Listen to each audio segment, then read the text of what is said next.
line. Check the radio, pit crew is far from slow. The lights no longer yellow.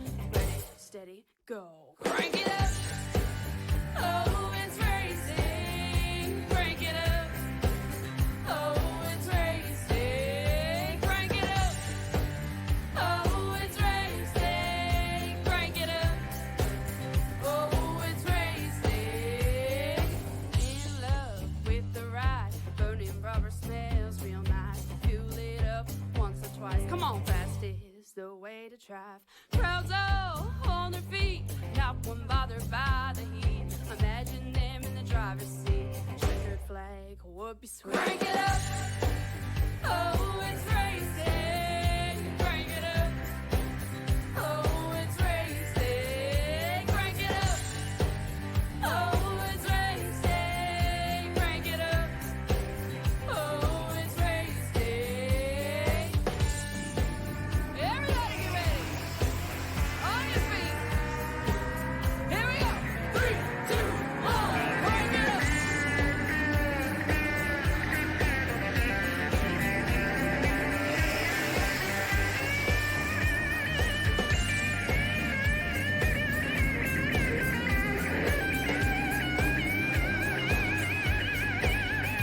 Crank it up.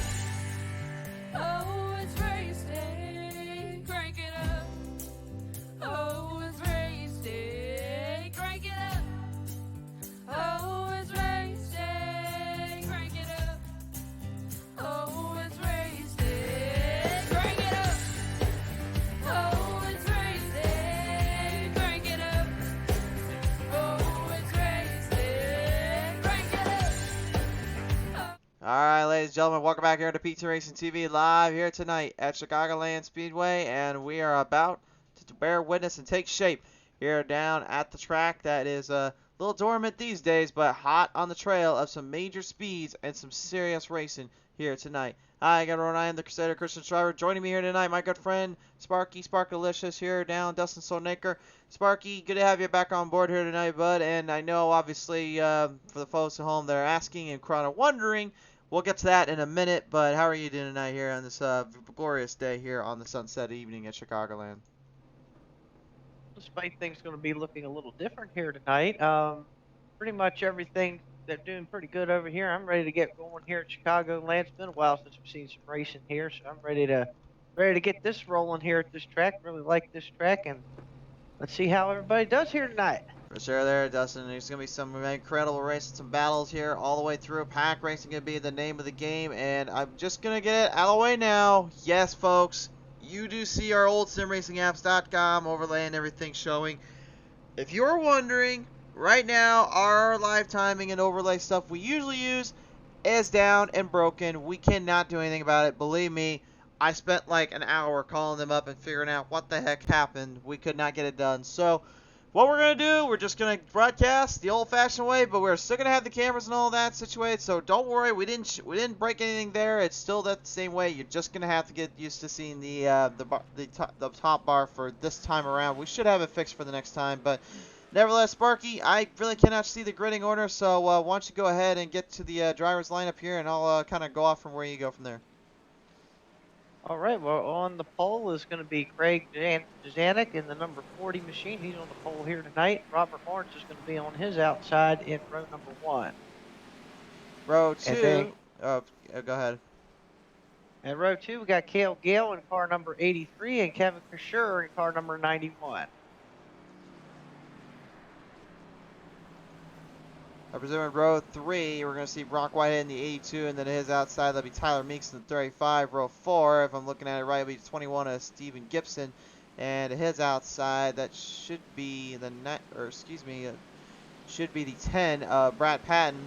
Row 5 should be Richard Fornshell in the 90, and then the 24 of Nathan Meyer. Right, in row number 6, we got Trey Whitehead in car number 33 and Ryan Lorenzo in car number 77. Sheldon Pearson will be in row 7 with Eli Child to his outside. Michael Davis is going to be in row 8, and on his outside is going to be Stephen Clegg in car number 22. Well, we'll get through the rest of the drivers as they go along here tonight because the action is now to pick up 110 laps to the distance here tonight at Chicagoland Speedway. Let's get down to business. And getting down to business indeed here at the mile-and-a-half here in Chicago as we come off of turn number 2. Greg Janzik going to hold on to the lead. He's been deadly fast here so far this week. He certainly has been. Janzik has been pretty much at the top of his level all week long, and we'll get more into that but in many regards. But right now, the Mullet Man, Robert Lawrence on the 34, trying to do what he did earlier yesterday, and that is completely nullify the speeds and power-base the runs, trying to get something going here. Gale, though, already on the attack as we got problems down there, Sparky. Yes, sir. Looks like we're going to get the caution out here. Looks like Christian Wilcox in the 53 and the 39 car back there had a little bit of a scuffle going on. Or kerfuffle, if you will. A kerfuffle, yes, a little kerfuffle. Like I said, folks, just because we broke our timestamp and ticker, that didn't mean we broke the instant replays. We still have those going on. Looks like James Mariah Harris gets into it there with Christian Wilcox in 53 coming off of turn 4. Ends up colliding in with the 39, John the Diamond, and a few other guys in between there, and sadly did not quite go the way they were looking for. They wanted to get out of that here and get out of that mess there. Unfortunately, it just did not play the exact way they were hoping for. We'll take a look from the far chase cam here for what happened on this full start.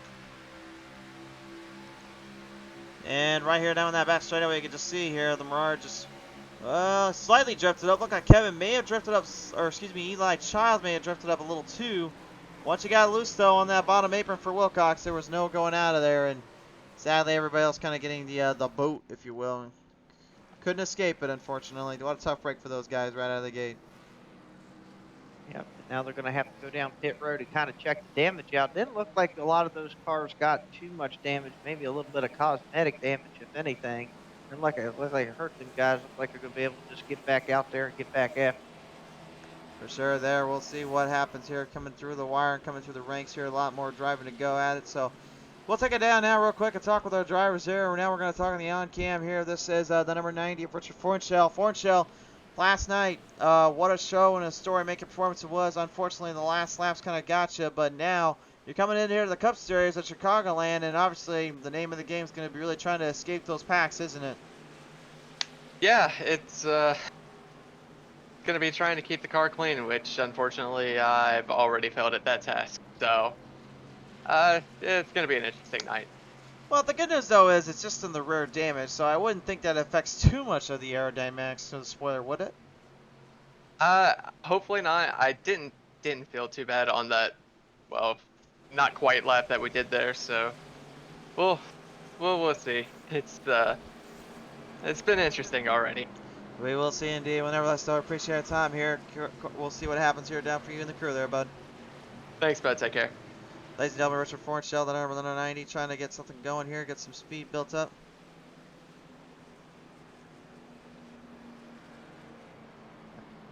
Like that we are just about to, I believe we're getting the one to go to green here, I do believe.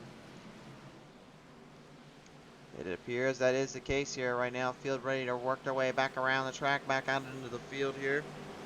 It's going to be interesting to see how this one transpires and how this one plays out. Cale Gale once again gets the runoff on the Zanny fam. Janzik, I guarantee I'm probably thinking to knock him off his perch again. He's been getting it. He's had his number here on Pete's Racing TV for sure. So we'll see if that continues to be the same game plan, the same striving momentum that Cale is known for. Absolutely. Always a tough customer when we come to do these mile-and-a-half tracks for sure. We've already seen earlier this season, so definitely going to be quite a challenge to see what they're going up front. Yeah, the 2 mile last night in Michigan really gave us quite the show, and we'll get more into that a little bit later on. But right now, with it being on a 1.5 mile long track, it's going to be interesting to see who can play out and make this work to their advantage. Off of the green start, though, they'll try to run off as quick as they can to escape the packs because that draft is going to be what brings everyone back to life. Definitely right about that as we go down into turn number 1 here, into turn 2, already 2 wide, a little bit of 3 wide there for a little bit as they come down the back straightaway. They do indeed here, Sparky, already kind of getting the facts, the groups, formations as well. Oh, look out though for Kevin Kashur, right in the middle out of turn 3 and 4, wrecks right off the corner and gets a huge lick into the wall protection. car comes to a halt, but I don't know even if he just literally overdrove it or that thing stirred way too far to the right. That thing got into a major catastrophe there. And very hard hit back there. That car, the whole rear end, and it looked like maybe even the driver's side as well, pancaked in. So that's definitely more than likely going to send him down pit road and probably going to use up that fast repair for that thing. That thing's pretty damaged there. Take a look at the PT Mr. replay. I don't know if a right front tire went down or whatnot, but this is what happened here. Looked like he just, I don't know if he made contact with anybody. It didn't look like it from our angle here. Looks like no contact made. He just overdrove it. Overdrove it in the corner. Car just got loose and he tried to save it, and once you steer out of it at speeds like that, it's very difficult to keep up and keep it in distance, and unfortunately it wrecks him out. Yeah, absolutely. Sometimes you gotta get that false sense of security where you run lap after lap after lap and nothing happens, and then all of a sudden you get caught by surprise. All of a sudden, coming off the corner, the car does a little twitch. It gets a little. You feel the steering wheel get a little light, anything like that, and then you end up finding trouble. For sure there. Well, we'll see if that continues to transpire here tonight and all throughout the event. We're now on with Stephen Gibson here in the number 21. Stephen, how you doing tonight, buddy? Good. How you doing, man? Doing pretty good. Hey, right out of the gate though, so far, pretty decent start here for you and your crew. You qualified 7th, still in 7th place off these restarts here. How is the car handling for you? Car handling pretty good. Just trying to just navigate through all this. I know that wreck just happened like right in front of me, so just gotta dodge those. Hopefully we just stay ahead of everybody and we can get the win. Do you think with the way the track is going to be playing out, maybe there's going to be some more speeds to really gain around here from drafting, or do you think it's going to be all about who can get ahead of each other first? I think it's just gonna be. I mean, drafting is gonna help a little bit, but you don't want to scrub the tires off too much going through the turns. It's just gonna be about tire saving, really, to be honest. I think it's gonna be about. For sure there. Well, nevertheless, Steven, appreciate your time here tonight, but best wishes and luck to you and the Rusty Motorsports crew. All right, thank you, man. Appreciate it. Ladies and gentlemen, number 21, Stephen Gibson, coming on board with us for just a little bit. Go ahead and we'll have a listen in as well from one of our other guys down there. We're going to go ahead and talk with Nathan Meyer before he gets back out onto the track here. Nathan Meyer from Ovalson Performance last night, coming off of a big win at Michigan International Speedway. Nathan, how are you tonight, sir? Good, man. How are you, brother? Doing pretty good. So, last night, came away with a huge victory after a complete upset of knocking down literally 4 or 5 guys trying to take you down in that draft pack. Now, you're on a track that really is made for that kind of momentum. How do you try to handle if that gets into that point? Yeah, man. I love this track. So, again, like fresh tires, keeping the fenders on it. Just keep yourself out of trouble, and, you got a shot to win. For sure. Now, I'm just going to bring this up, too, though, because you said you love this track, and on the back of your car it says, I just bought this track. Oh, I'm still ready. I forgot to switch my paint. That was a joke for Bristol because I always say I just bought the track. But I've raced this one before. It's one of my favorites. So this doesn't apply this time around. Yes, we know you won this track because you won in Chicagoland with the trucks before. So we know you already have a winner's circle check here before. So Yes, sir. We just want to make sure you were aware of that and make sure you're not trying to fool nobody around here. I had a new paint tonight and I totally forgot to put it on. So it's just another reminder. Well, we'll see you next week. We appreciate it, bud. For sure. All right, well, let him get back to the action. Sparky, take the call away, man. All right, we just got the green flag right back out there. Cale Gale's going to lead it down. Craig the Man Janzik is going to be in second. Brock Whitehead in third. Robert Lawrence in fourth. And Brad Patton for top 5 as we're back underway. Firing them down into the corners here. The Mullen man, Robert Lawrence, getting a good run up there. Off of turn 2. Gets down to the bottom. Swings it up high. Gets it around Whitehead. Now Brockhead's going to have to do everything he can to get ahead of him. Meanwhile, just like last night, the Zanny fan, Craig Janzik, getting hard on the gas, hard on the throttle, trying to make something work, and we got problems down here. Big trouble. Eli, the Wild Child, wrecking hard there off of turn 4. Oh, my goodness. Yes, indeed. Oh, my goodness. They don't call him the Wild Child for nothing. Wow, he did about 10 barrel rolls right there. Child's been in part of 2 wrecks, unfortunately, and now literally out of the 10 laps of 110 laps in general, this is not looking good for him and the crew here. But let's take a look at the PT Mr. Replay and see what transpired here. There was something that got transmogrified there on that track. Cause this, I saw on our little timing sheet here, something happened to Charles Whitehead. There you see actually right there, the 51 goes straight down. And as the Man Beast would once say, he just man-slammed the number 9 of Eli the Wild Child. And look at this. Oh, my goodness. Child's just flipping end over end over end, manages to bring it to a dead stop, but frustration definitely is there in this case, and you can tell he is not going to be too happy about this one at all. But let's take a look at what happened to Charles Whitehead here. This is what transpired to even get this whole wreck to be even started here, Sparky. Yeah, absolutely. Yeah, just caught the part of that where it looked like Whitehead got a little out of control there and tried to come back up there, and it just caused a wad up over there. And then next thing we know, we see Wildchild do like a little tornado twist in the air as everybody else got collided in that mess. Yeah, it looks like what happened was he ended up coming off the corner. He actually got into the back straightaway. He just was trying to exit off properly. He smack dab into the wall protection, and that's where he got into, unfortunately, George Young, John the Diamond, and Eli the Wildchild. That started that whole chain reaction and that mess. So what a tough break for the 51. Unfortunately, he has not had a good weekend whatsoever. He's been involved in 2 major instances now, this one being the second out of the 2. Last night in Michigan, unfortunately, got into it there with Kevin Krasher. And if you guys kind of forgot something, Kevin Krasher was not too happy with him, which I don't blame him, but I mean, even I gotta admit, a little fun every once in a while doesn't hurt anybody here, right?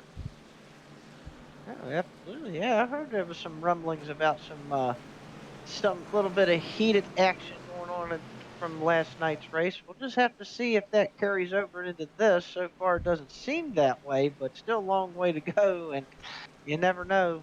Guys do have kind of some long memories there, so never know. I still got a long memory with you when it came to Nashville Fairground Speedway when you kept getting into my bumper and ended up trying to get me out of the way. So I still have a memory of that and a receipt to give you there, my friend.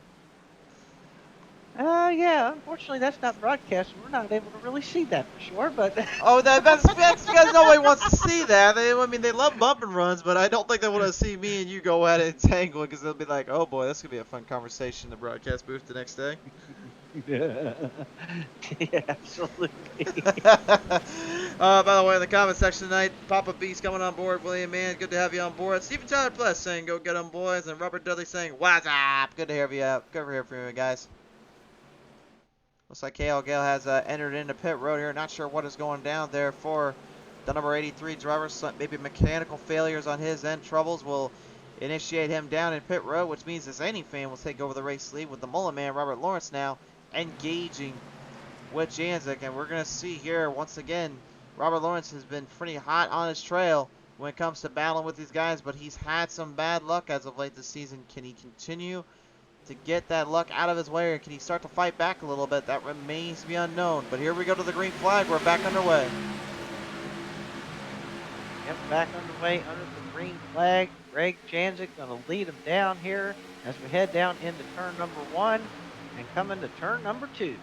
Leading him off car number 1 and 2 here right now. Brockhead dealing with Brad Pad, now sneaking his way on the inside. The 10 going for a runoff here, and just like last night, Nathan Meyer already transmogrifying the field, going straight to the bottom, looking to make everyone pay at his will. He's going for it all. Yeah, absolutely going for it all here, trying to get what he can here. That's the one thing about these restarts. You keep getting these restarts. That's the best time to try to get somebody is right at the beginning when you try to make all these moves to get to the front. Defending Truck Series champion right now, the Oceanside Chevrolet Camaro of Brian Lorenzo, trying to hang in there as well. He started back in the 12th spot, moves up into 10th here, trying to move his chains in there. Michael Davis and Stephen Gibson just right up ahead of him. And really tonight, I would say probably more than anything, this is going to be a telling of the tale for guys like Gibson and for guys like Davis to really find the momentum and find some opportunities when they can and hope for the best. But at the same time, it's just going to be so difficult, so extreme on so many levels to really work around these kind of parts here. Yeah, it definitely is. With these cars so tightly bunched up and then using the draft and, being around each other so much, it kind of gets to that point where it's kind of hard to pass at a certain degree. And I think at that point, you go back to the tire conversation, that may keep into play later when these guys start to, if they get a green flag run here, some of the guys that are, ready for, that save their tires may be able to make more passes later on in the run. For sure there, and right now, currently guys moving through the field here a little bit. Kyle Holden is one of them here, obviously trying to work with the Rusty Motorsports crew. And, We talked about this before here, Sparky, but there has been a lot of sayings here, and the Blackstone management team has been pretty much dominating this entire season in the Cups division. Meanwhile, trucks, it's been the Oval Sim Performance guys that have been mastering and mentally just frying everybody of trying to win out or lose out. But, you know, it seems like since last night, I'm starting to notice something. There's a bit of a trend going on. We're seeing 3 Wide Motorsports start to put up some speed. We're seeing Southern Speed Motorsports getting into it a bit more. There's a lot of guys out here that are starting to finally catch on. They're really starting to grasp the concept, and I guess if I even have to, I'll bring up those NPR guys. They're even starting to figure it out a little bit. Yeah, I was just about to say that. I was saying also, you know, the NPR guys here lately, a couple races we've seen here lately where we've seen like this, Galen Forsyth in that 76 machine and George Young as well have some pretty good runs. Unfortunately, they haven't had the finishes to back them up with, but you know they've had some good runs here and there, and you know the other teams are starting to get it. I believe they're starting to make a charge. They are certainly indeed here right now, and the Zanny fan Craig James are currently still leading the pack out, really trying to do what he feels like he should have been doing last night, which is leading this whole field and making everybody bend at his will. He had a really tough time last night, unfortunately. Got into 2 major incidences involving the Marauder, James Harris, as well as some other drivers in that field, including Richard Fornshell. A little bit of a bump and run tag or 2 here or there, and it ended up getting everybody all over the place and causing a big wreck on the second to last restart, unfortunately, which kind of started the whole train wreck and madness that we saw on that last run coming for Michigan there. So there's obviously a lot of eyes on the 40, but there's also a lot of eyes on that 4 in case something might happen down there. And if now I'm on that wild shot, I'm probably thinking also I may have some eyes on him because I know there's going to be a lot of hard races coming in the next couple of weeks here. Absolutely. Though, and speaking of James Harris right now, for talking about him right now, looks like he is struggling here tonight for the most part. He's been in the back here in about 20th position right now, so he's going to have to try to make a charge if he's going to get back up there and make a run for this top 10. A lot of it, I believe, honestly, it's really hard to make passes and make maneuvers around the track because, again, you're having to fight off with guys that are just, you know, trying to get one way on the outside, one way on the bottom, and it's extreme. And again, this is that pack racing stuff we were talking about. It's really difficult to make things work in that kind of line, that kind of substance, and really you're seeing a good example of it. That's why a lot of guys, when they talked about those next-gen Cup cars, they said point blank, they are very difficult to get away from, and the drafting package is pretty much kind of what makes or break your race. Yeah, absolutely. And like with these old cars here, not only you got the draft you got to deal with, but also you got to still have that dreaded thing like the air raid push because you get so much air packed on these noses of these cars. It still affects these cars too. And you know, over time, that's where you can really burn up the right front tire a lot as well, is because you get behind somebody, it tightens the car up, especially on corner entry, forces that front tire to get a little bit more heated up, and then later on the run, you start losing that grip, start getting tight. You have to get out of the throttle more. So it really does put a lot of focus on how you're supposed to race in these type of conditions. It certainly does indeed here tonight, and right now, Dustin, as we continue to move through the field, move through the packs here, you can see even with guys like Brad Patton right now trying to hunt down for the race lead, you can see how much steering is going into that car right now and how much he's having to work the throttle off just to keep from tearing up too much equipment and keeping his speeds alive, though. Jantic is just completely laying down as much of a lap as he wants, but give it credit where credit's due to Patton. He is not giving out just yet. He still wants a piece of this, trying to represent his teams well and trying to represent his crew. Yeah, right now, according to lap times now, from what they were running earlier, they were running in the low 30-second bracket, 30.1, 30.2 range.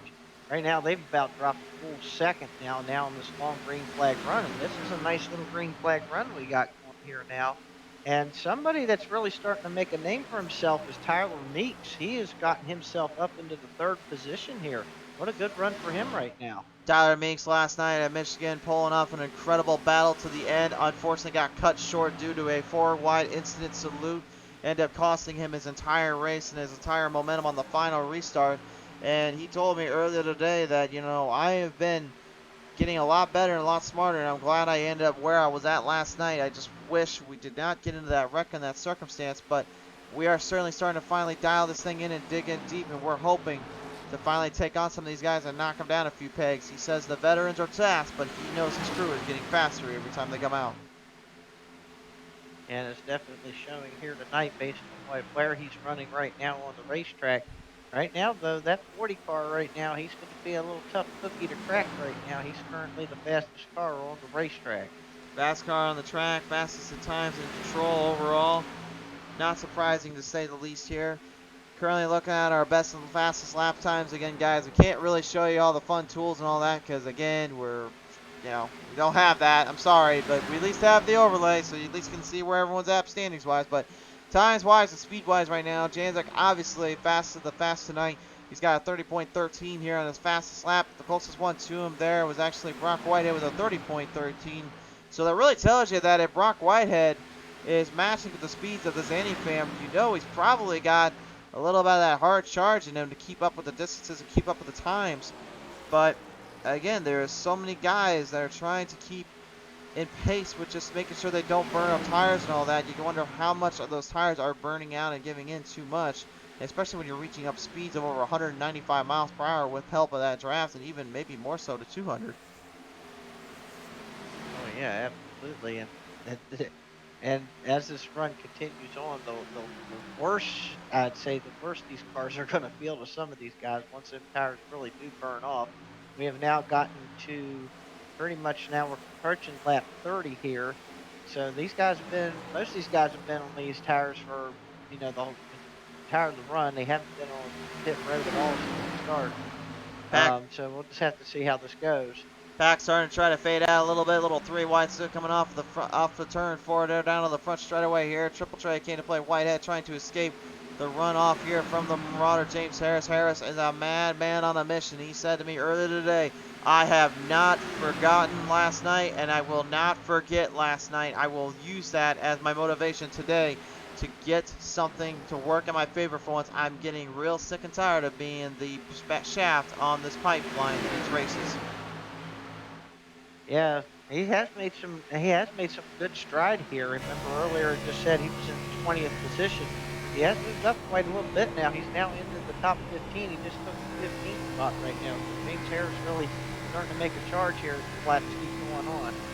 He does have a pretty good car out there, but I mean, really in the long term wise, is it going to be enough to finish out when things get some more to that pit stop language here? Because again, with Janzik, if he can keep getting further and further away from these guys, he really doesn't have anything to worry about other than just perfecting the pit stops and staying out of pit road issues.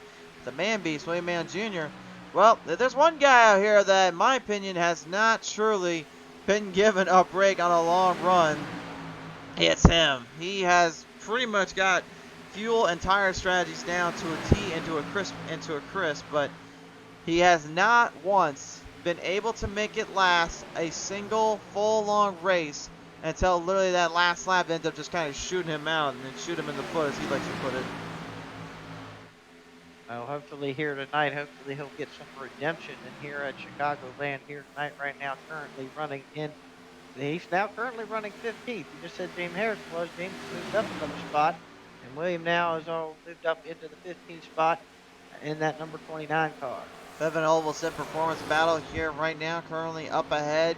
It is with Tyler Meeks and then Nathan Meyer, and of course even on the outside him, Brock Whitehead now currently fighting it out with that number 35 machine. Meeks trying to hang on though, doesn't want them to get too far ahead of him. Yeah, and some other fella has snuck up in here in the top 3 now. Brian Lorenzo in that 77 machine. He has kind of snuck his way up into the top 5. He's currently running 3rd. He's gotten around Meeks. We talked about Lorenzo before and his real strategies he used in the truck series when he was given it, which is that long-term game plan, those long-term runs. He's using the exact same strategy he was using that time around now on a track that he's been very well known to hit some good marks on and get some wins on. He does have a couple of wins here in the truck series, but never once in the Cup anyway for Chicagoland. If you can do it tonight, though, he certainly could start punching his ticket a little closer to the playoff section, because right now laps are winding down and they are winding down on schedule-wise as well. Weeks are going to continue to falter and fall back in, and if you don't get something going down now, you might as well kiss your chances goodbye, because this is just way too good of a field to be letting things go too often than not. Absolutely. We've just now passed lap number 36 at this point. We've got ourselves quite a run here. We had a couple early cautions here, but now it seems like everybody has kind of settled down a little bit, kind of got in that groove a little bit, trying to figure these cars out on this racetrack here tonight. And it looks like we're in for the long haul at this point. It is good to see, though, that we are getting kind of that good runoff, that good things here for what's going down, because this was a very, very tricky situation kind of piling up out on the field, whereas we saw drivers just having troubles getting the starts, getting the runs off, and now it seems like they've calmed down a bit. They've kind of realized, okay, we're getting a little too aggressive out of the gate. We need to maybe tame it back just a little bit. I think, if anything, they needed, what they should be doing is kind of finding what they did back at yesterday when they had those long green stints and they were able to keep it close together. They would close together because they weren't trying to over push, over shove, or anyone out of the way. They were keeping it more realistic and keeping it more under control until they knew that it was time to start moving the chains and moving things around. Then that's when, unfortunately, the aggressive driving would catch the wrong person off guard, and they would end up getting them into a bit of a wrecking situation. Yeah, absolutely. Yeah, normally you just kind of just pace yourself for a while until you get down to that point where it is crunch time, and then it's time to all bets are off at that point. Just try to get every position that you can and try to get yourself in position to win. And we'll see if that goes to fruition here tonight. So far, right now, everybody's kind of getting kind of spread out. They're not all in a big gaggle like they were before. They've kind of spread out a little bit. Guys just picking each other off one at a time. And so far, nice little pace they got going on here. Anyway, 25 on back right now. Currently are under a lap down circumstance here, but again, we must remind you that Zany Fam and everyone below him have not gone into pit road, and a lot of it is based upon their strategies. Again, they're either going long term or they're going short term. And have I said it once, I'll say it again. I think Jantic is just out for a fiery vengeance. He really wants to get a W in here, and he has been pretty much hot on the crutches, hot on the tail, but this one may be what he's been looking for all season. Yeah, especially since, of course, last week we had the All-Star race at Bristol Dirt, and he won that, and he was absolutely shocked about that, because he said himself he didn't have much experience on the dirt, but he was very surprised that he won that.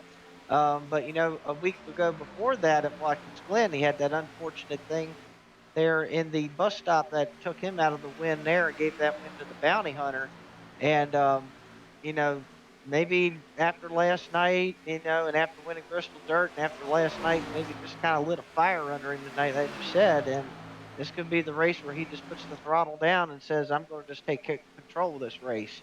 You know, that's funny too. Last night, Sean Bounty, actually, we saw just a minute ago his car in that Bounty 119. We saw him literally charging the field and changing up the game plan for everything in between. He ended up almost putting that machine into victory lane if it weren't for the last corner where Meyer had to go to the bottom and shoot his gap and strength off in the draft. That may have actually been Bounty's to lose. He had a strong momentum boost that day, and he was looking for it, but he'll have to settle for that second place spot, at least in Michigan. But I guarantee you, he has not forgot that race back at Watkins Glen. Oh, we got a spin on the front straightaway. Michael Davis is around. Davis is around here, crashes it right on the front straightaway, opened up his own lawn care service a little bit by going into the grassy plains. So our long green flag stint, unfortunately, will come to a small halt. Now, Sparky, you were watching down there. Did you see if maybe Davis had got into the wall protection, or what transpired down here? Yeah, let's see here. We'll have to take a look at that. And how do we do that? He got by the PTM Instant Replay, but it looked like to me he got turned around by a certain somebody. Well, let's find out here. And by certain somebody, I think we might know what you're talking about, but here is a 3 wide salute, and I'm going to chop that one off to a bit of a racing ordeal the way it looks. Looked like him and Trey Whitehead just kind of got a little too close for comfort. It's very hard to hold that 3 wide salute off of turn 4 because that corner actually drifts you right up into the wall protection, and it gets guys really in a bad spot. It's a bit of a bad omen to be in that area, but here's one more look at it here. Watch Davis. He's going to get a good run here, trying to make a move around Fornshell. You heard earlier Fornshell says he's a little bit worried about that rear end, but, well, I hate saying it, but yeah, Whitehead definitely drove that thing up a little bit more than maybe he should have. But again, when you've got so much speed and runoff, you don't even realize these things until sometimes it's too little too late. Yeah, especially now since we ran so many laps on them tires. The tires are old, they're beat up, they're a little bit heated out at this point, worn out a little bit, if you will. And at that point, you don't have the grip that you did earlier on when you had the fresher tires. That may have been a product of that there. Certainly could have been indeed here right now. Field getting ready to field him back out, but we'll go ahead and have a little word in right now from 3 Wide Motorsports with the Wild Child, Eli Childs. Childs, I know this probably has not been the best night for you and your crew, obviously, and you're stuck in pit road, but talk to us about what's been going on right now for you and your season. Well, it's been a pretty solid season until tonight. Got wrecked twice within 9 laps, and the second one did me in. So we've just been kind of race controlling it tonight. Pretty upsetting. My hometown track had a pretty good setup. Felt like top 5, and you know, I'll just leave it at that. For sure there, but I guess maybe some fans want to know, though, if you maybe are going to have enough time to maybe get this car back out and maybe try to run a little bit, kind of a la Richard Petty style, if you will. No, I think I still got 30 minutes of required repair, so Ooh. I don't think it's not even worth it at this point. So, you know, so we'll just go on to next week and go from there. For sure there, but nevertheless, appreciate your time here tonight, Childs. Yep. Well, you can hear in his voice there, Dustin. You can just see it is upsetting. You're obviously a hometown crowd. You're driving around trying to make things work, and really, it's kind of funny though because we've had multiple drivers kind of involved in that hometown crowd situation, and they just cannot seem to catch a break with the hometown curse or the broadcaster curse. But I promise to the Marauder I will not throw that curse around anywhere. He's already got enough curses on his end here. Yeah. Hey, You cursed me. Actually, you didn't curse me last night. I cursed myself. Well, I was about to say, I didn't do nothing there. No, I can't blame that on you. I can only blame that on somebody else whose number is that up to the number 4. But anyway, let's talk about tonight. I was about to say, we got going on tonight here today. Right now, you've been pretty much hammering it down, getting some good runs here. You had starting way back, I think it was like 23rd or 22nd here from the last restarts, and now moving the chains up into the top 11 here. I got a feeling this car's got a little bit of speed down there, doesn't it? Yeah, man, this setup here is really, really good on the long run. Actually, we started 30th in that last restart. Oh, wow. So we come up 19 spots. Started 17th. Qualifying, we messed up. You know, kind of got together Eli there at the beginning. I hate that. And come to the back, and I think we got a pretty good rocket ship here. I mean, we're P11 with still 65 to go, so we got plenty of time. For sure there. Well, nevertheless, Harris, as you get ready to field this one back in, best wishes and luck to you and your crew with 3 Wide Motorsports. 10-4, thank you, buddy. Yeah, I can hear in his voice there as well there, Dustin. He does not want to be thinking about that last night. Obviously, he is dead focused and dead straight on making everything work out on this track. And again, you have to, as a driver, you just got to put things in the past for just a little bit, unless the opportunity warrants itself to just maybe give a little revenge. Maybe, and I'm pretty sure that is in the back of his mind, but you can tell how excited he was about his race tonight. He really feels like he's got a car that's capable of really getting up there on the long run and making something happen. And tell you what, you can just hear the booming confidence in his voice, and he thinks he's got something tonight. And that's a good feeling to have. When you got eccentric confidence like him around here, you just know he's always got a game plan. He's always got something on his mind. But as we reel our drivers off of corner number 4, it's going to be a very telling tale because Janzik is no longer with his little comfort zone and is no longer his little push. He's going to have to get that back here. Off the restart, though, off of turn 4, we're back to the action. Back under the green flag, here we go. And we're back racing again here at Chicagoland as we head off into turn number 1. Still not even halfway done in this one so far. Field currently moving their way around the track once again now. As Nathan Meyer, kind of a little reverse of what they did just a while ago in the Truck Series. Meyer now will be the one pushing Janzik right behind him. Teammates will have to go to work here. Definitely will have to go to work here. We'll see. We'll see if we can get that long green flag run once again, or we're going to have to put the cautions again. We'll just have to see how everybody goes throughout without this. Right now it's getting a little bit wild in the mid back there. It is indeed here, and actually Meyer, I guess he did not like having to stay around Janzik too much longer. He's like, hey, wait a minute, I won here last time. I'm not letting him win this time. He can try to work off me this time. So I think that teammate stuff has gone out the way of the dodo bird. Unfortunately, though, we got problems down there. Steve Clegg has wrecked on the back straightaway. Michael Davis and all of them have got into it as well. Big wreck here coming off the corners, and looks like maybe Garth Snyder is involved in this one here. The 88. Yep, that is Garth Snyder. Yep. Yeah, that looked like we'll have to go to the instant replay. But that looked like that kind of started back at the middle of turn 2. There was a couple cars that was 3 wide and kind of bounced off each other, and then just all recklessness came loose down the back straightaway. Yeah, there was a big wreck there, unfortunately, and that got everybody all sideways. I'm seeing a bit of green in there, so I know the NPR boys had something to do with it here. I think it might have been the 76 car. I saw right there. Yep, that was Caleb Forsythe there. You saw that ended up getting kind of tagged in there. We'll take one more look at it from another angle here. Watch carefully here. It looks like Kevin Ward goes up high a little bit. Forsythe saw an opening, strikes it in big, but couldn't quite clear the man beast, Willie Jr. and everybody else trying to evade, trying to avoid the carnage, but did not quite go that way. Gosh, it's amazing to me how quick things can just change on an absolute dime here at Chicagoland. Drivers just trying to stay out of trouble, but they end up finding themselves in trouble, and yet at the same time, they just can't seem to escape the runs.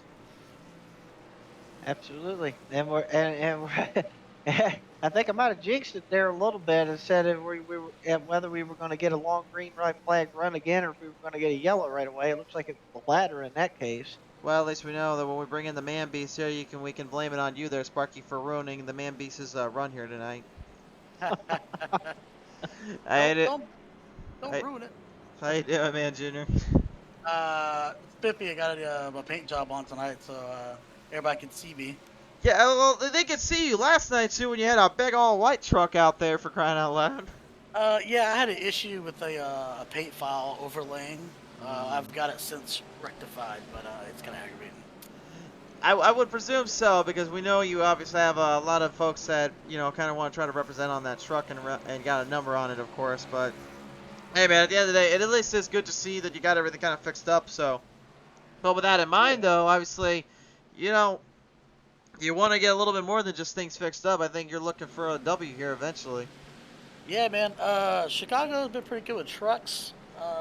We're having a new open setup, so finding some success. It's just kind of a chaotic start, and that restart was kind of chaotic too. So we're just trying to figure out what's going on here. For sure there. Now, when we get to the later half of this run, how long do you think it would be before some of the guys up front may get a little more aggressive and kind of start pushing things around a little bit? Well, hopefully they burn them up. I know some of those guys got some of the setups that kind of burn out a little sooner.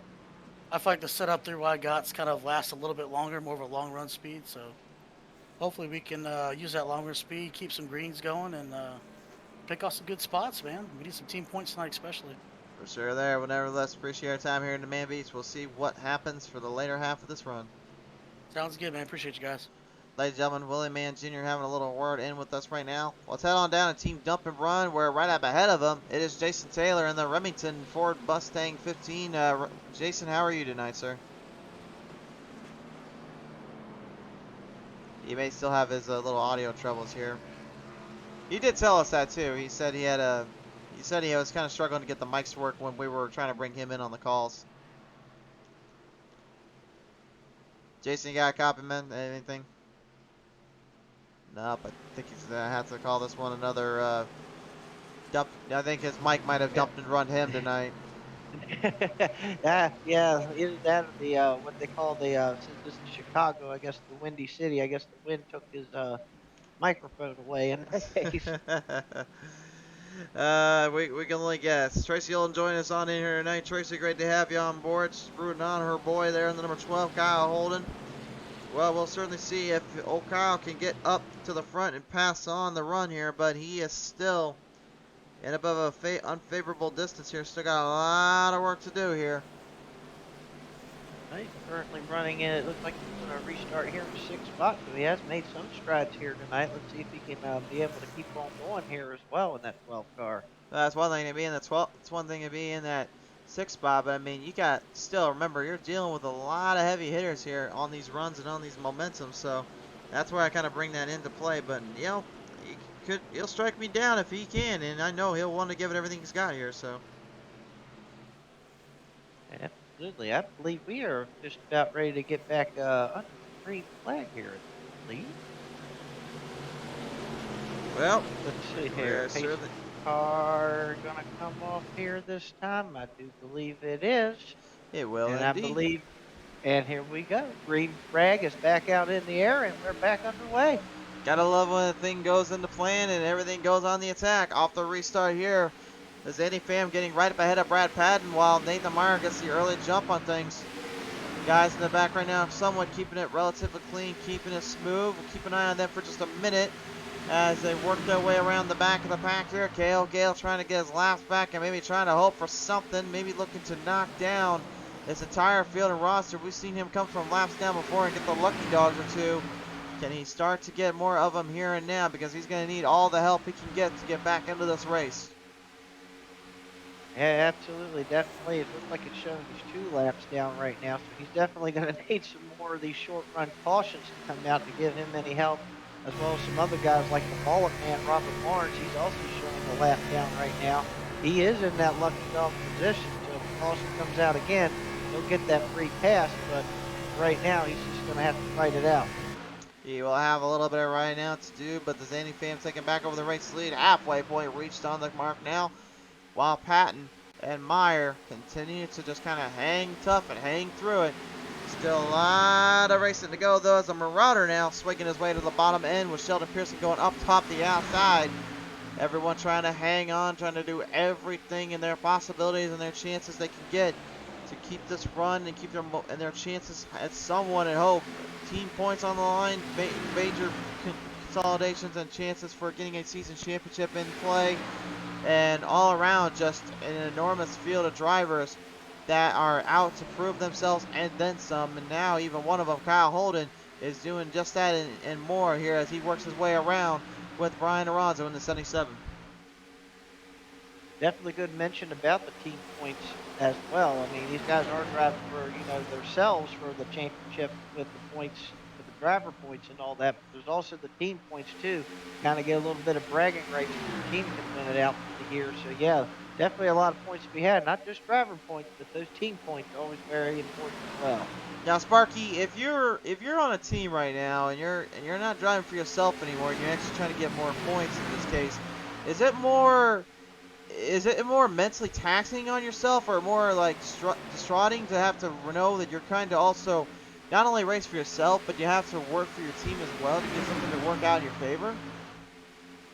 Well, I would hope for one thing that the team I would be on would be running as good as I am, for one. So that would be a plus. I mean, if we're all running, not too hot, it'd be like kind of like pulling your hairs out. What you got to do, but definitely it does kind of put that mentality in your head that yeah, you're trying to race yourself for a championship, obviously, but then when you're part of a team, it's kind of like, well, you can't rely on your team to make yourself better, so it is good to, help them out as well, and you always want to try to, it's always a feel-good thing to have, like, if you're, like, running in the top 5 and the rest of the team's running in the top 5, kind of a feel-good thing if a teammate wins once in a while. Not a bad thing.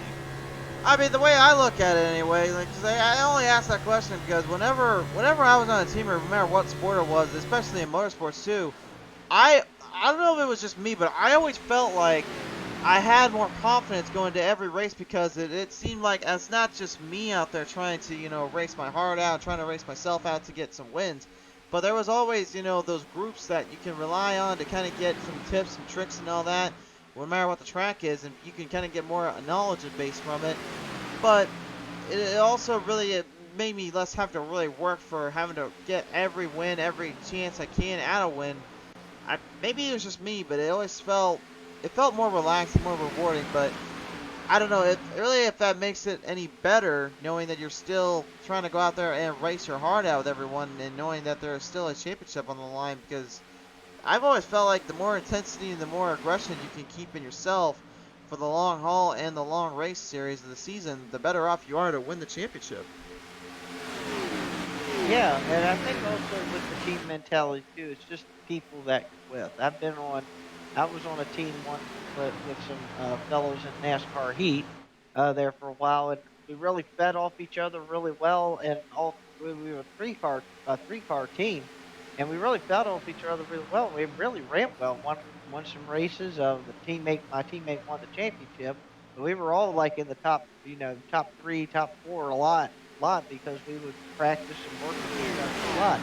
And then there's been times where you've been on a bad team, and that's happened to me too. I ended up with a bad team one time, and like where hardly we tried to help each other, but we didn't, and we kind of struggled a little bit, fought with each other a little bit, and just brought everything down. So I think it is you just kind of have them when you're with a team. You got to have them people that kind of gel with you and be able to gel together, I believe, in order to get to a common goal.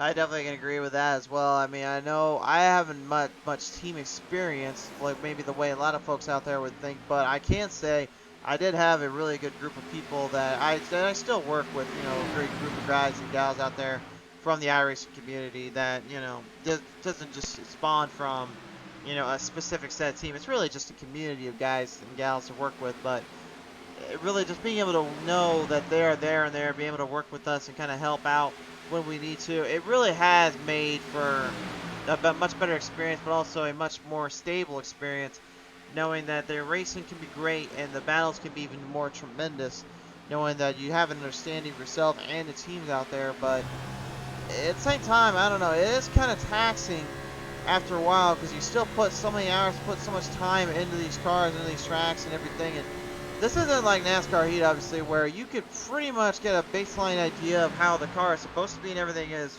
from then and there. Because, again, now you're adding like 5 different factors. The tire pressure is getting even harder after so much time on the track. The weather, the time of day, the way the track is starting to kind of clear up, but it's getting hotter, it's getting colder. There's just so many variables that you really have to start really studying, strategizing, and protecting yourself from those that are trying to make moves off you and really trying to make think one way when really it's the other. Yeah, and speaking of that, whoa, almost had a moment there for a minute. Actually, we do got a moment. We got a Yep, problem. there goes Yep. Pearson around. Yeah, we had the onboard camera there for a minute. I kind of was keeping a close eye on that. And Jason Taylor, Mr. Wilcox got a whole piece of Sheldon Pearson there. Well, caution is out. Um, that was kind of a spur of the moment thing. I just caught the end of that where it looked like Cale Gale looked like he got just slightly into the bumper of Pearson there. We'll have to check the instant replay on that.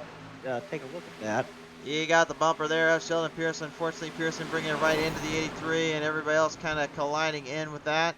Well, I think we had our onboard camera, though, with Stephen Gibson, the 21. It gave you a good look at just kind of what was happening right in the moment. But yeah, that major wreck there, and Jason Taylor, I think, may have suffered my broadcaster curse, unfortunately. So, Taylor, I apologize. I'll give you that one tonight, buddy. I'm sorry.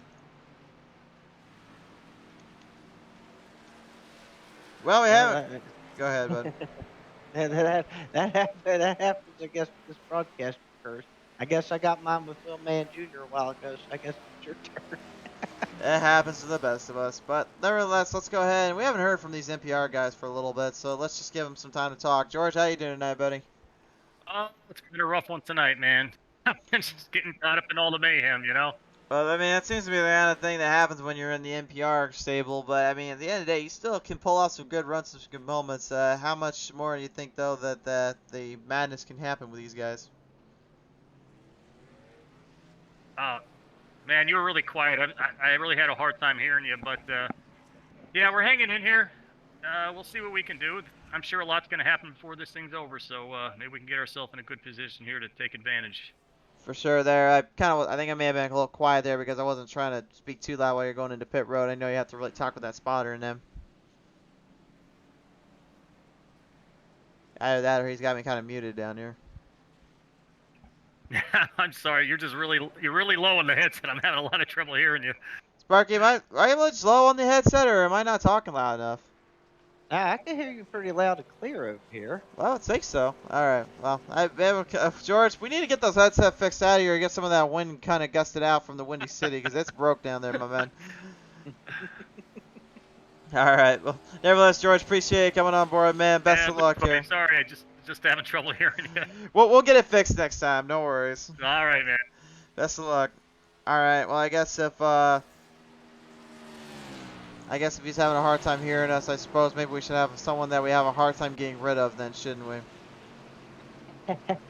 I wonder who that would be. You could probably guess. Let him talk. What's going on? How you doing, buddy?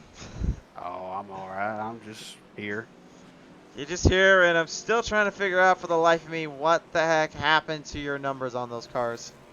I let George Young paint a car for me, and this is what I got. It was the All-Star paint, but I was so trashy at the All-Star race, I had to run it one more time. I mean, might make it a permanent deal. I think you might have to at this point because I mean that thing definitely looked like it's designed for dirt. No disrespect to my dirt boys out there. I love y'all, but man, y'all come up with some of the craziest paint schemes I've ever seen, which makes it fun to watch. But at the same time, yeah, It's got to pop out during all that dust cloud. So kind of has to at this point. I'm trying to think this is the Fruit Loop troop at this point. That's the way that thing looks to me, considering the colors and the numbers on those things. well, I couldn't hear you over Craig talking, but I assume it was probably rude, whatever you said. It's the Fruit Loop Trooper is what he's Oh, driving Fruit Loop tonight. Troop, yeah. Hey man, this is the best cereal out there. He's probably gonna. They're probably gonna have like the next broadcast. Like he'll have to like say we have to play the NPR video, and then we gotta add in like his Fruit Loop Trooper cereal reference as well. He'll have to make I a could commercial do for that. that. I Oh.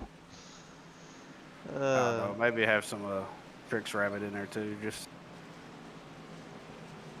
to make things interesting. Maybe we might tell Jantic tricks are for kids. Yes, I'll do that as I crash him. So, how's the race been up there? I'm slowly working my way to the front. Well, from our end, it looks like everything's going okay. It looks like you just still got more speed to build up. Yeah, I've been working on it. Maybe they'll crash each other out. I've been lucky dodging them today, so maybe that'll go. But hey, you talked to me, so I assume I'll be in 30th in about 3 laps. At this point, I think maybe we just need an overlay for that, and we need an overlay for like conversations with Thacker now on this way people know this is going to be a little bit of a fun one for everyone.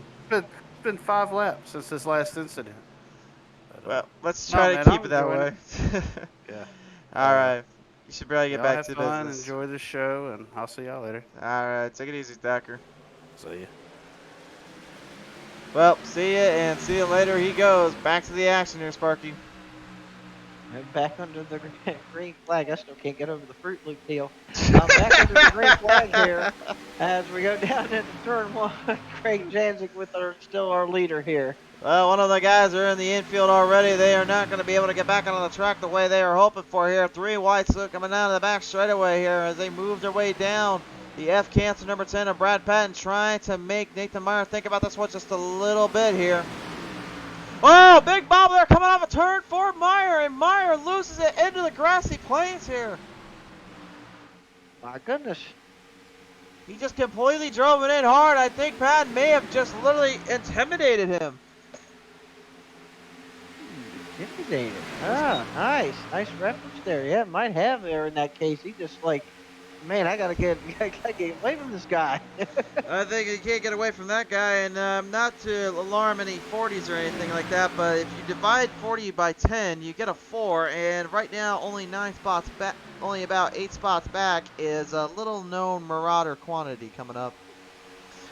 Yes, he is. He's been methodical in his approach, and so far it's worked out for him. And Mr. James Harris is making his way toward the front. And while we're at it, just for the hell of it, we got the Fruit Loop Trooper coming up as well. I can't say that with a straight face, Sparky. I'm sorry, but that thing is the Fruit Loop Trooper, and it's definitely stormtrooping its way up, but it's still got to get around quite a few heavy hitters in Gibson and Whitehead. And that's saying a lot, because again, these guys, they will not give him an inch. They certainly will not let him get by that easily. Well, if he's going to bring the Fruit Loop car out, maybe I'll let him borrow my Lucky Charms truck next week. Do you even have that thing still? I still do have that thing. I have not changed that thing. That thing's been a good Lucky Charms. I kept that Lucky Charms truck. Man, I swear I had my Bounty Hunter truck for a long time. I thought no one was going to take it from me. Then Sean Bounty ended up coming on one day and said, "Hey, you got a Bounty Hunter truck, don't you?" I'm like, "You're not touching it." And somehow I found the keys to it, and I'm trying to figure out who gave him the keys to that thing. It wasn't me, promise. Yeah, you better not have been, or I'm gonna have to see. I'm gonna have to get you in that one for liability. Speaking of taking the keys out, we have a new leader. Mr. Brad Patton has put that number 10 machine on the point. He has indeed, and right now the Chevrolet will go up against the Ford Mustang here. It's a battle as old as century in time, and really, I guess you could say it's a battle as old as NASCAR itself. Two drivers just going back and forth with one another, with the manufacturers looking to be the bragging rights of it all. Into the bottom lane, does Antifam now marching ahead, making this way in, looking to try and knock down the drivers and knock down them a few pegs. Definitely right about a manufacturer battle. Chevrolet leading, Ford's in second and third, and then a Chevy in fourth and a Ford in fifth. So definitely the bow tie brigade and the Blue Ovals definitely duking it out. And then you still got Kyle Holden and Steve Gibson in that top 10 in the Toyotas. And don't forget about Tyron Meeks right now. Currently, he's trying to hold the banner with the Fords, with Brian Ronzo being the other Chevrolet driver. You got four guys right now that could possibly knock down a few pegs and knock down a few legs here, and then you got Fornshell kind of hanging in the background. Yeah, Fornshell, this would be a good run for a guy like Fornshell. You know, he's had kind of a rough luck here the last couple races for him. This would be nice if he could put that 90 car up there and get himself a spot, running in the fifth spot right now. Certainly will indeed here, but again, the more they battle up front, the more that they're just going to slow up for guys like the 90, the 77, and then of course, I mentioned it once, I'll say it again, Kyle Holden and the Marauder James Harris just kind of creeping up on every single one of them, and I guarantee a lot of these guys are thinking about that long-term run and that long-term situation. They don't want nothing to do with that here. Yeah, especially if they're racing this hard like this, if they're going to, burn their stuff up, then them guys that are behind them later on in the run will start getting themselves up through here. So they got to be kind of careful here. Though, one thing in their favor now, the sun's gone down, and it is a cooler racetrack out here, a lot more grip out here. So that does kind of give them help. But you still don't want to wear your stuff out. Ooh, a little bit of a wear and stuff and a little wear in the bumpers here, almost putting fenders together. Brian Alonso and Fornshell just barely evading each other. They came ever so close on that front straightaway, and the last thing you want to do, though, is hit at about 185 plus miles per hour with these cars on this track. Yeah, I don't even think you could fit a toothpick between them two. That's how close it was on the front straightaway there. That was really close racing there, but like you said, yeah, you don't want to get hit going 180 miles an hour like that, though. Get too close and slap each other. It's not going to end well. It certainly can indeed, and it's just one of those things you've got to watch out for and avoid if at all possible. It's a very dangerous scene when you get a little too close for your comfort and a little too close for your own wear here. There we go down the back straightaway here currently. And that's interesting about this back straightaway. It's not really a true straight back straightaway. It's kind of got a little bit of a curve in the back straightaway, just a little bit. If I could show the track info, I'd show you guys what the track looks like in general, but long story short, it's basically kind of a bean-shaped kind of track. It's not, there really isn't any straightaways whatsoever on this place. There maybe is like one half corner on the tri-oval section of this front stretch where it kind of straightens up slightly, but after that, it's pretty much then you have to kind of keep turning it in and kind of keep turning it around. So a lot of these drivers are constantly in the throttle and they're constantly turning these things in to make sure they stay on line, which you've talked about before, increasing that air into that heat into the tires and the pressure limits. It forces them to really have to evade long-term versus short-term long term being you don't run it in as hard, and you try to like kind of let off a little bit in your exits and your entries, so you can let the car kind of take a set, kind of settle back down, so the speed and the gravity is not over accentuating and overheating inside of those rubber tires down there. Yeah, absolutely. Yeah, again, especially as the longer they run and the more wear you get on the tires, the worse that feeling's going to get. So you're going to have to kind of play with that throttle a little bit more as the run goes on. 26 laps remain, and no, I'm not going to say anything. I'm just going to let you guys know what we're thinking right now. We've already got a good idea what's going on. We don't know what happens next. We just know it's going to be hard racing if they get together. Yep, definitely. As you can kind of see at this moment, yeah, kind of repeat of last night. If well, we'll see if that holds true. But right now, they're right there together, and we know who they are. We do know who they are, but right now, currently, Brian Alonso trying to play spoiler here tonight, as well as Brad Patton is. Alonso is still winless, despite being the Truck Series champion from last season. He wants to knock down the pegs and the runs of the Cup Series and get his first W here tonight. This season would be a huge position for him and his crew if he can find a way to get the Oceanside cabinets ahead of the number 10 of Brad Patton. Definitely, right now he is definitely closing in the gap. He is not too far behind him. Definitely making a charge on Patton at this point. He is indeed here. This is getting ever so closer with only 23 laps remaining. Time is running out. You've got to start really making some moves and really start pushing some things around here if you want to win.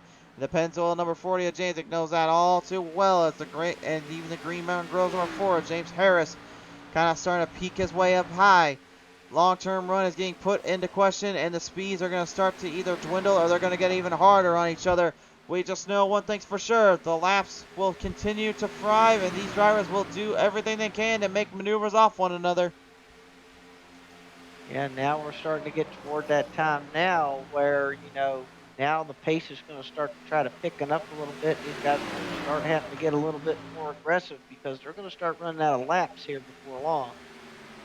I think honestly they're running out of laps right now, to be honest with you. This is getting closer to the end, and Patton is really slowing up as bad as he is. I'm trying to question, did he save up enough tires and fuel to keep ahead there of Lorenzo or Janzik? Because Lorenzo seems like right now he's waiting for the last 15 before he makes his maneuver, but he is peaking pretty close there on Patton.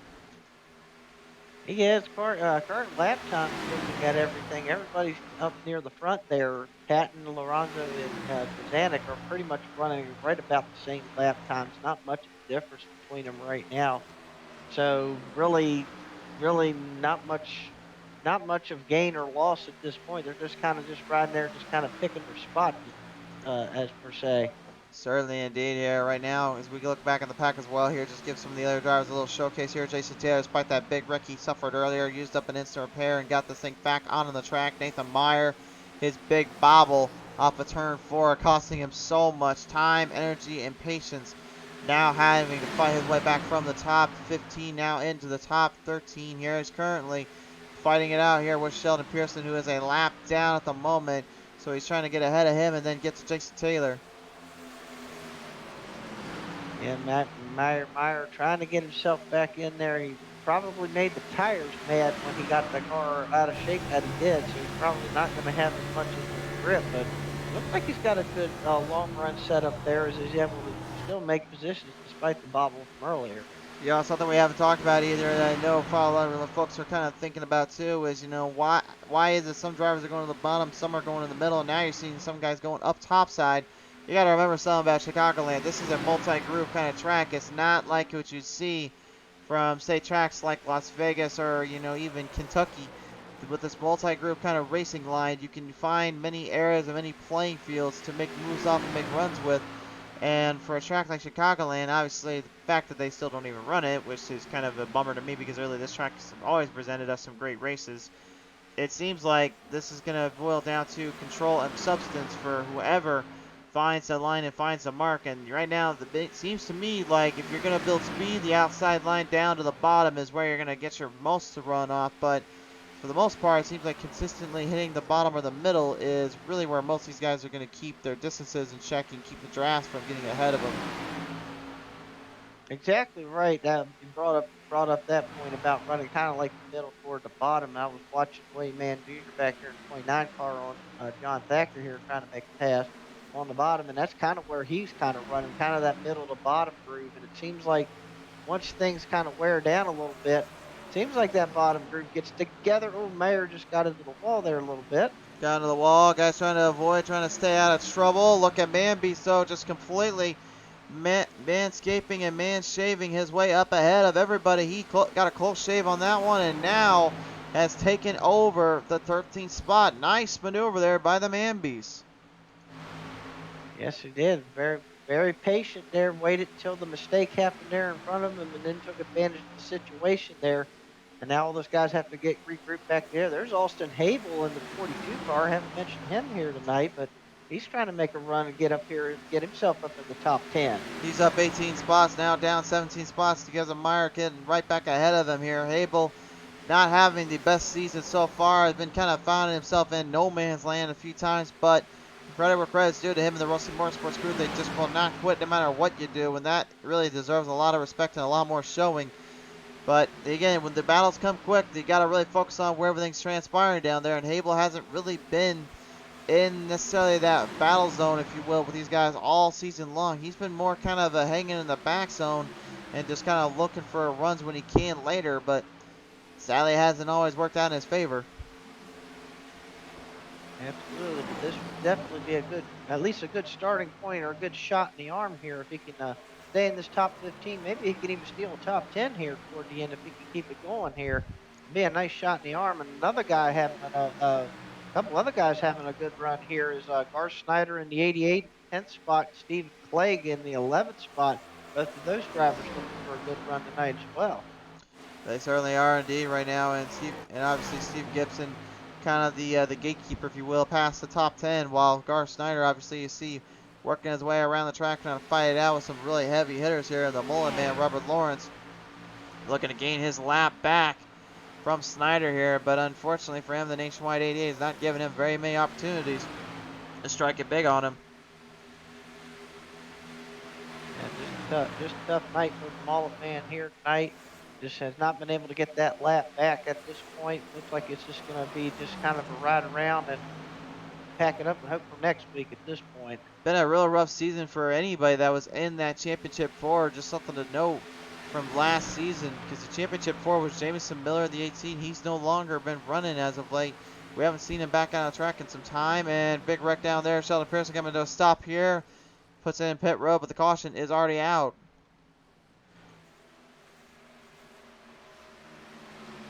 Now, I'm not sure where that kind of came into play or where that needed to be at here, but we'll take a look at the PCMS replay. Looks like the 8 may have got into a wall protection and couldn't get out of it in time. We'll take a look at it here, though.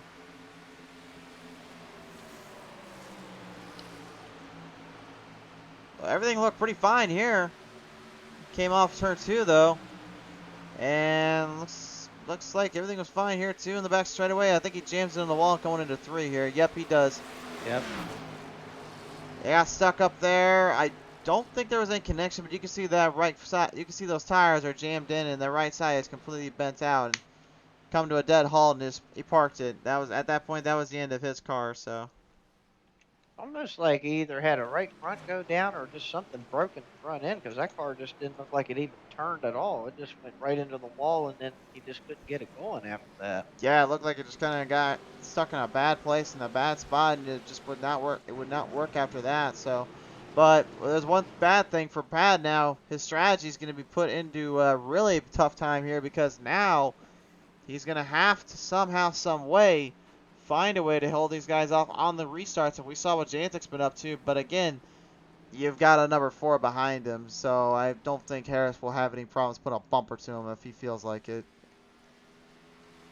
Yep, and I think things are just about to get real interesting here, because we're under 10 laps to go. These guys are going to have 4 fresh tires on these cars.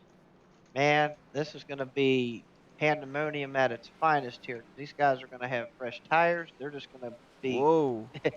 We're just gonna be giving it their all. You want to talk about giving their all? What a change up in position right now. Caleb Forsythe decides to stay out, but Kyle Holden and Steven Gibson, they beat out the Zanny Fam, Patton, and Lorenzo. And when we're going to be about down to 8 laps to go, I would not want to be anybody trying to get past that pack out of the gate. This could be a very, very tough, dark situation coming up unless they can get a good restart and keep ahead of the field. This could be extremely tough for the leaders. Oh my goodness. Boy, as the old saying goes, you ain't seen nothing yet. I think we're just about to hit that pinnacle right here. I don't know how many more times I'm going to have to keep saying it. You just never know what is going to happen here when these guys get out on the track. It seems like we find either hard racing or we can find literally moments that are about to just completely change the game and the landscape of this race from the long-term distance. And again, that's just what racing's all about. It's just way too unpredictable to turn your head at and think, okay, well, this guy or girl's going to win the race. It's all that. This isn't Formula One, folks. This is obviously a whole different playing field, a whole different background, and the excitement always catches up here on PT Racing TV. And with now looks like it'll be a 7-lap left to go shootout. And at Chicagoland, with the draft and all that, yeah, I am not even going to try to pick a winner in this one. Well, I admire Caleb Forsythe's gusto in this, but with 34 lap old tires on that car against these guys with all these fresh tires, I think he's pretty much just a sitting duck at this point. But this is interesting with Holden and Gibson up here now getting off pit road as good as they did. Kind of really puts a wrench in that whole plan. Now we're really going to have to see how this all shapes out. Well, at this point, folks, all we can do is just let them go out on the track and figure out how this one plays out. But I don't know. I'm looking at it from multiple angles, and I'm looking at this from multiple ways. This could be a very, very interesting situation here. So I'm excited to see how the start's going to be with this. I'm glad you are. I'm over here just like grinding my teeth trying to make sure that they don't do what I think is about to happen. Well, Forsythe's going to start on that outside lane, so Greg Janzik's going to really have to mind his manners here and just be careful because of Forsythe's on them old tires. Going to be a very interesting restart. Well, it's going to be something here. Oh, and by the way, the Mullet Man did get his lap back. He is now back in the lead lap. Well, you never know with him in this case. If they do have to go to green-white checkers, he may actually have somewhat of a chance here. We'll see if that happens, but I mean, if I'm him, I'm probably thinking the same thing, which is I'm not going to hold my breath, but I'm just going to hope for the best. Expect the unexpected. 7 laps to go. Kyle Holden, Steven Gibson, they're going to have a little bit of a break here with Forsythe where he's at, as long as he can hold back the Zany fam. They need a good restart here. Can they get it on the restart? Forsythe gets ahead, jumps quick. And Gibson and them are going to have to hold on for dear life because Janzik is already side by side with him on the restart. 7 to go. Forsythe with a tremendous start, though. Now it's going to be defensive mode for the 76 and the mid-pack racing crew. Wow, what a start indeed for the 76. A heck of a start, but now he's going to have, like you said, he's going to really have to play defense here. Old tires and everything. Here comes Holden taking a peek down on the inside. He's going to take a hold, and he's going to take a hold of the lead. Kyle Holden is going to grab the race lead at Chicagoland for the first time tonight. But Zanny Fam and Janzik are going to pull right in with him, between him with Brad Patton mixing in the middle. 3 wide slip leading him into turn 1 here, Dustin.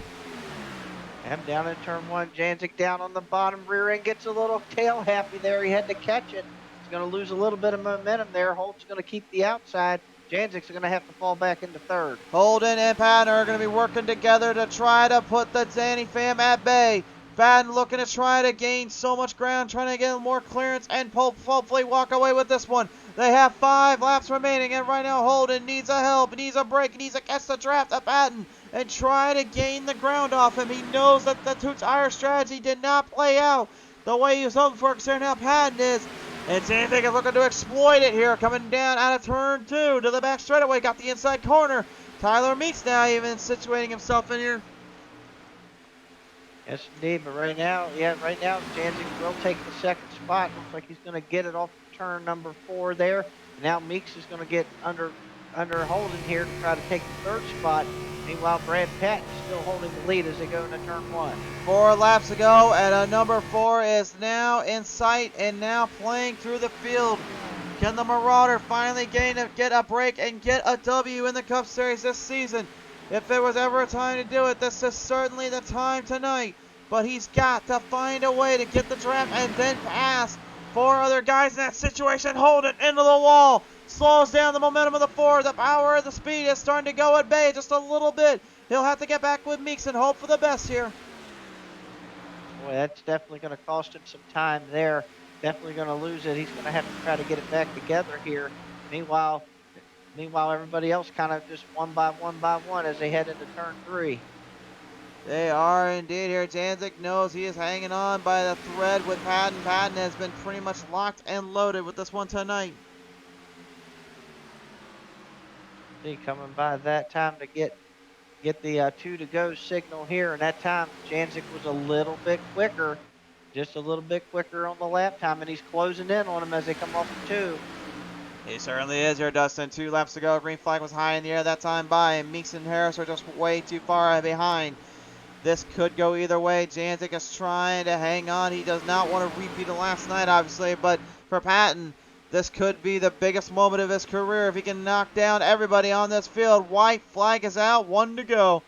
Next time by, we traded in for some checkers. Harris managing to make his way around Meeks. Maybe one last run. Hurrah from the Marauder, but I don't think it's enough time. Patton is gaining so much ground and so much clearance. He is literally putting this thing on a clearance sale because he is running away with a Black Friday sale and a big victory coming up out of turn 4. If he can hold back the trap, he will indeed. Janzik doesn't have enough time. Brad Patton is going to win at Chicagoland.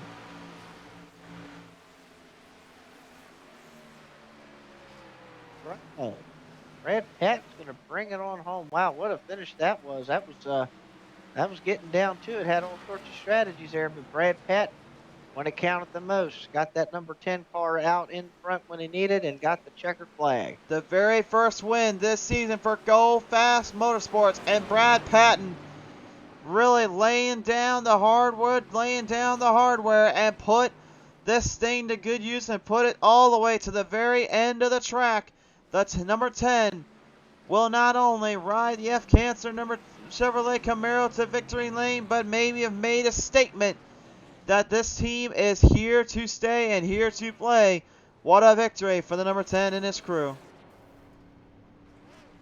Yeah, absolutely. And he's definitely, he definitely had shown some races this year where he's capable to put that 10 car in the victory lane. Tonight, everything all lined up for him here tonight, and able to bring that number 10 car home tonight. Finally get that victory for the season here this week.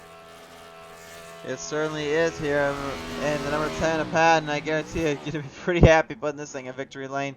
I have no way of showing the race results here, Sparky, so can you give us the top 10 here? I sure can. So we have Mr. Brad Patton here tonight winning the race. Craig Jazanik is going to finish second. James Harris brought a nice finish for him, finishing third. Tyler Meeks will be in the 4th position. Kyle Holden held on into the top 5 spot in 5th. Brian Lorenzo will end up 6th. 7th, Brock Whitehead. Richard Fornshell will end up 8th. Stephen Gibson in 9th. And Nathan Meyer came back and finished in the top 10. For sure there, guys. What a race, what a night it was. And it was a long, hard battle. But for the number 10, a trip to victory lane finally secured and taken away for him and his crew. Let's take it down now and talk with our top 3. We'll start it up with the number 4, James Marauder Harris. James, congratulations on a top 3 finish. Good to see you finally starting to put this thing back together after all the races you've had. Yeah, man. Actually, I was thinking about it. I think this was my first podium finish of the season, because we've had some bad luck. But, the way that race started, start going back to 30th and finishing 3rd, I'll take it any day. Absolutely there. I know you had a lot of going on, obviously, and had a lot of things you were kind of trying to play into the later half of that run. How much of that speed was built off to try to catch the rest of the field? Yeah, we on the first say 5 or 6 laps of a run, we were too loose, but it was built that way so it was good on the long run, which it was. And as many spots as I gained there over that race from 30th to third, it kind of makes me wonder what could have been if I hadn't have gotten wrecked early. I probably been up front all race and maybe have won it. But it was a hell of a race. It was a lot of fun, and I'm freaking exhausted. For sure, there. I can probably admit, probably that little surgery you had a little while back probably was definitely not helping at all. But at least it held you out here tonight, my man. Yeah, it sure did. Back's holding up pretty good though. That's good news to hear. Well, nevertheless, who do you want to thank here tonight as well for this incredible finish you had all the way to the end? Well, let's see if I can remember everybody because it's been a while since I've done this. Let me. You got a car there to Well, look at, you know. Yeah, I know. Let me first thank Kevin Kirster of Blackstone Management. He puts both of our leagues together with our sponsors. And speaking of sponsors, thank you to Champion Power Equipment for sponsoring the Cup Series. And I'd like to thank my main sponsor, Green Mountain Grills, the best pellet grills money can buy. And also want to thank AC Avalanche, Blue Spring Living Water, and Blaster. They've been fantastic to us over the last couple seasons. They certainly have indeed. Well, nevertheless, Harris, appreciate coming on board here tonight. Congratulations once more on a top 3 finish here. Yeah, man. Thank you. Y'all have a good night. You too. Ladies and gentlemen, James Marauder Harris coming away here with a 3rd place finish here tonight. Let's take it down now. We're going to talk with our 2nd place finisher here tonight, Greg, the Zany fan Janzik. Greg, congratulations on a 2nd place finish, man. But it seemed like on that last restart, you got held back a little bit on the start, and then Patton just kind of ran off from you. Yeah, that's definitely what happened there, and no harm done by any of those guys trying to make the best out of their finish as well. But you know that kind of thing is going to happen when you have a no tire stop or a 2 tire stop. Kudos to Holden, he made it work. Top five on 2 tires is nothing to sneeze at for him. Good on him. And we had an amazing fight with Brad all race. When we saw Kale have his technical difficulties.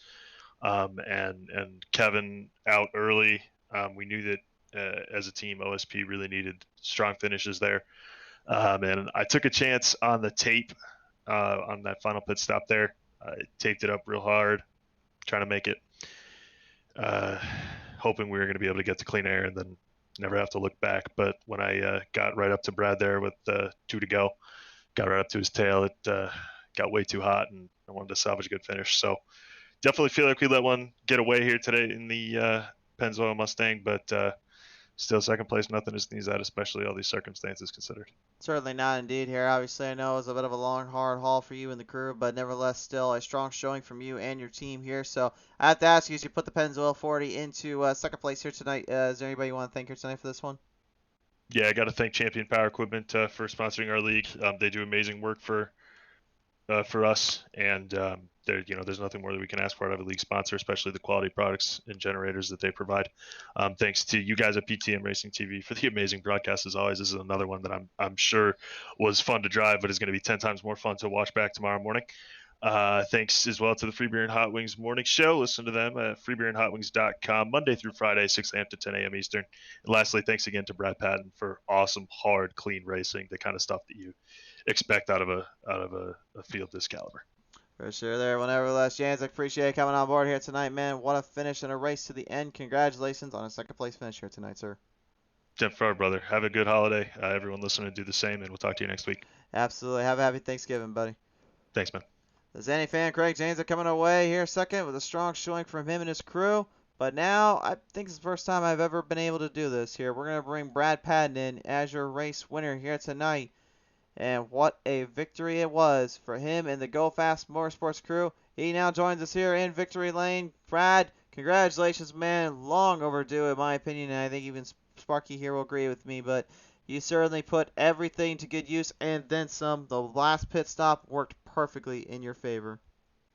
Yeah, me and Tyler, we were working on the setup during the race. I'm trying to make adjustments because Craig was fast. Like, I'm talking blazing fast. He was pulling 2.4 seconds on me when I was trying to catch him. The set was getting super tight, and I just kept talking to Tyler. I was like, hey, make this adjustment, we'll be all right. Make this adjustment, we'll be all right. And we just kept working and working and working, and finally Fruition paid off, and we get it done. It certainly paid off indeed. Obviously, a lot of craziness in between. You guys having to put it in and out a lot of times here, but Yeah, well, you came down to that last restart there. Were you a little bit nervous and a little worried about having to try to get ahead of the field there? Because you did have a few guys that kind of pitted in, and then you only took so much to get really a last-minute chance out of here. To say I was worried would be an understatement. The caliber of the field here is pretty good. When they took two, I already knew that they were either going to be one of two ways. They're going to be super tight or they're going to be super loose. And once I seen that he was taking the high side, Caleb was taking the high side there, I was like, well, you know, Craig's going to be up on the high side. I'm going to have to do something, crazy to just get in front of him, because clean air was a huge thing tonight. If you didn't have the clean air, the car was super tight, and there was nothing you could do except for just follow and hope and pray. So on that last restart there, I was like, I'm going to follow Craig after we pass start finish line. I'm going to follow Craig, get into one there, and if I have a chance, I'll take it 3 or 4 wide. I know everybody can hold their line, so we're good there. And luckily, I was able to get by him, and then he got hot. I was starting to get hot. I don't know, it was nuts, to say the least. It was indeed, but nevertheless, at the end of the day, it ended up working out perfectly in your favor and winning it out here tonight at Chicagoland. Who do you want to thank here tonight for this finish, sir? Well, let's start off with you boys up there in the broadcast booth. You guys put on a hell of a show every week, and I love chatting with you guys. And I got to thank Champion Power Equipment. If it wasn't for them, we wouldn't have this kind of series, and we wouldn't be having the fun. This will be my last time probably running the Depth Esports logo, as I've just found out that our esports team is shutting down. So it looks like I'll be a free agent. So I guess I'm done thanking everybody. I'll thank Tyler Meeks. I'll thank Jonathan Diamond. I'll thank Charles Whitehead. I'll thank Eli for inviting me into the league. But hey, a win, finally. Should have had one last week in the All-Star race, but things happen. It was a fun race. I'll just take the points from here and knock out another dub. For sure there. Well, nevertheless, Pat, still a lot of work to be had and time to go here on the track. But for Go Fast Motorsports, your first win of the season definitely comes in at the right time. Congratulations, sir. Thank you. Appreciate it. Ladies and gentlemen, your race winner here tonight to end out the night, Brad Patton, is sends it into victory lane. Sparky, that's going to about wrap it up here tonight. But a big thank you, of course, again to Champion Power Equipment for their support and sponsoring and supporting this show and all that, as well as these guys out on the track. Well, it was a wild one, and even though we had the issues with our little overlay system, at least it was still did not hamper the momentum and the racing these guys really put on for a show itself. Absolutely, yeah. We still got treated to a very good show tonight, as always, and I'm sure you folks at home enjoyed the show here tonight. It was a whole lot of different racing going on. Had a little bit of cautions, had some green flag racing, had some pit strategy at the end. We just had again another wholesome mess of everything, but it still ended up being a good show, nonetheless. And congratulations to Mr. Patton on his victory tonight. And I just want to say this to everybody out there: you all have a wonderful holiday and a happy Thanksgiving. Happy Thanksgiving from all of us here at Pete's Race TV. We'll see you guys here Sunday afternoon and night. This will be our last one for a while, so enjoy yourselves. We love you guys from the bottom of our hearts. Thank you for tuning in. We'll see you very, very soon.